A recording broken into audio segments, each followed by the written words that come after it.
మాట్లాడింది చాలు గాని మర్యాదగా పోయి కూర్చో. ఓ మంత్రి గారు నన్ను మాట్లాడొద్దంటున్నారు. ఆ పైన నన్ను ఇలా అవమానిస్తావా? నేను పోతా. ఆగండి. మీ ఇష్టం వచ్చినప్పుడు వాకౌట్ చేయటానికి ఇది లోక్సభ కాదు, జనసభ. వెళ్ళి కూర్చోండి. నన్ను కూర్చోమని చెప్పడానికి నువ్వెవరు? ప్రజా ప్రతినిధిని, ఈ ప్రజల్లో ఒకటి. చెప్పండి. కూర్చోవయ్యా. సభకు నమస్కారం. అలాగే అలాగే, మీరంతా నా వాళ్ళు. మీరు చెప్పింది నేను వినాలి. కూర్చుంటా.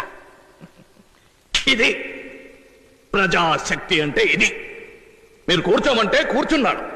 రేపు మంత్రి పదవిలో కూర్చోవద్దు అని మీరంటే కూర్చోలేడు.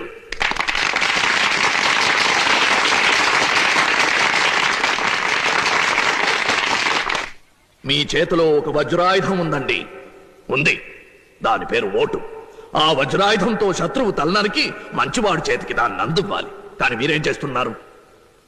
డబ్బు కోసమో, గుక్కడి మందు కోసమో, ఒక రోగాలు పుట్ట పొందు కోసమో ఆశపడి ఆ వజ్రాయుధాన్ని ఇలాంటి శత్రువుకిచ్చి మంచివాడిని చంపేస్తున్నారు.